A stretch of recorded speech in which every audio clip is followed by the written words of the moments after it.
নমস্কার বন্ধুরা, আপনাদের সবাইকে আমার নিউ ব্লগের স্বাগতম জানাই। তো বন্ধুরা, আমরা তো আছি বর্তমানে খড়গপুর চলে আসছি। খড়গপুর এসে আমাদের গাড়িটা ডিস্টার্ব দিয়ে দেয়। আমাদের যে টায়ার রড আছে সেটা বাঁ দিক থেকে ঢিলা হয়ে যায় প্রচুর, তার কারণে খুলে যায়।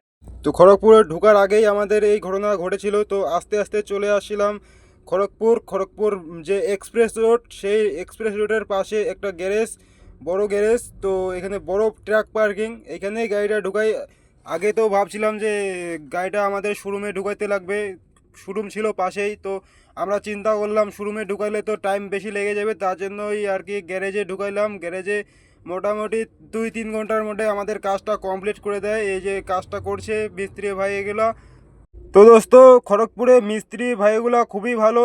অল্প সময়ের মধ্যে অল্প টাকার মধ্যে আমাদের কাজটা কমপ্লিট করে দেয়। দেখুন, আমাদের যে টায়ার রডটা আছে সেটা যে ফাঁকাটা থাকে ওটা একটু ওসার করছে আর একটু বেশি করে, যাতে একটু টাইট হয় ভালো করে, দুইবার না খুলে। তো তার জন্যই আর কি মিস্ত্রি ভাইগুলো খুবই ভালো করে কাজটা আমাদের করে দিল। বর্তমান কাজ করা হয়ে গেল। হয়ে যাওয়ার পর বিল দিয়ে আমরা ওইখান থেকে বেরিয়ে পড়ি। এই যে পার্কিংটা, ট্রাক পার্কিংটা। তো আমরা এখন যাব দীঘা হয়ে ভুবনেশ্বর যাব। তো দেখুন, কলকাতা খড়গপুরের যে রিং রোড, একদম পুরা রাউন্ড রাউন্ড ঘুরে আবার যেদিকে আসলাম ব্রিজের উপর দিয়ে, আবার ব্রিজের নিচ দিয়ে যাচ্ছি একদম সোজা। এখন ভুবনেশ্বর যাব।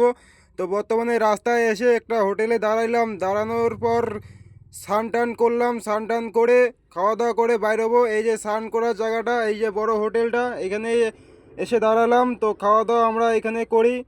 এখন বাজে 2:30, আর খাওয়া দাওয়া কমপ্লিট করে আমরা বেরিয়ে পড়বো এই জায়গা থেকে। তো ভুবনেশ্বর আরও এখান থেকে 300-350 কিলোমিটার বাকি আছে। তো খাওয়া দাওয়া কমপ্লিট করে আমরা গাড়িতে চলে আসি। গাড়িতে এসে এখন গাড়ি ছাড়ার জন্য প্রস্তুতি নিয়ে ফেলি। তো এখন গাড়িটা আমরা ছাড়ি মোটামুটি বিকাল 3টার দিকে। গাড়ি ছাড়ার কিছুক্ষণ পরে আমরা চলে আসি উড়িষ্যা বর্ডার। উড়িষ্যা বর্ডার পার করে চার দোকানে দাঁড়িয়ে চা খেয়ে নিলাম 1 কাপ। রাস্তায় আস্তে আস্তে ঘুম পাচ্ছিল অনেক। চা খেয়ে গাড়ি ছাড়ার পর কিছুক্ষণ পরে চলে আসি বালাসোরি। রাস্তা খুবই ভালো, মোটামুটি ডিভাইডারের রাস্তা। তো আস্তে আস্তে তারপর তো এক্সপ্রেস রোড পেয়ে যাই। এক্সপ্রেস রোডে উঠে তো 6 লাইনে চলতে থাকি। চলার পর আমরা চলে আসি একদম ভুবনেশ্বরের আগে জগৎপুরে এসে আমরা দাঁড়িয়ে যাই। দাঁড়ার পর আমি রোডটা দেখতে থাকি, খুবই ভালো রোড। এই রোডটা হচ্ছে তোমার সিধা চলে যাচ্ছে তামিলনাড়ু, অন্ধ্রপ্রদেশ।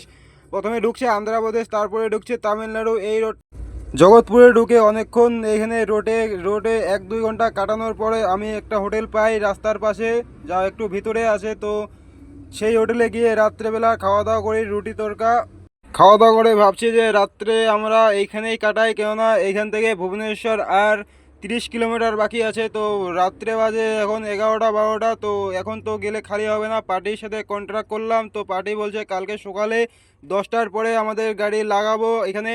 তো ফাইনালি তো সেইখানে আমরা তখন ঘুমিয়ে পড়ি। ঘুমানোর পর খাওয়া দাওয়া করার পর আমার একটা দাদার সাথে দেখা হয়ে যায়। তার বাড়ি হচ্ছে উড়িষ্যায়, ভুবনেশ্বরের আশেপাশেই বাড়ি। তো সে আন্ধ্রা গাড়ি চালায়। সে তার সাথে অনেকক্ষণ কথাবার্তা বলি। কথাবার্তা বলার পর আমি তো ঘুমিয়ে যাই। ঘুমানোর পর যখন আমি ঘুম থেকে উঠে, তো তখন আমি চলে আসছি ভুবনেশ্বরের ভিতরে। তো তখন থেকে তো আমার ডিউটি শেষ হয়ে যায়। তো আমি গাড়িতে একটা আম ছিল, আমটা খাচ্ছিলাম সকাল সকাল। আর খালি পয়েন্টে চলে আসি। খালি পয়েন্টে এসে দেখাই এই যে বড় বিল্ডিংটা দেখলে সেই বিল্ডিংয়ে খালি হবে। তো বর্তমানে আমাদের এন্ট্রি নিচ্ছিল না। তো আমরা দোকানে এসে কোলা খাই। কোলা খেয়ে আমরা এখানে ওয়েট করতে থাকি কখন আমাদের এন্ট্রি করাবে। কিছুক্ষণ পরে আমাদের এন্ট্রি নেয়। এন্ট্রি করে তো আমরা খালি পয়েন্টে লাগিয়ে দেই এই যে বিল্ডিংটা, তার নিচে এখানে ফ্ল্যাটে এই সামানগুলো নামছে। তো দেখুন। তো বন্ধুরা, একটা বিশেষ ঘোষণা, আপনারা যদি আমার চ্যানেলে নতুন হয়ে থাকেন তাহলে অবশ্যই লাইক শেয়ার কমেন্ট করে রাখবেন। অবশ্যই আরও ভিডিও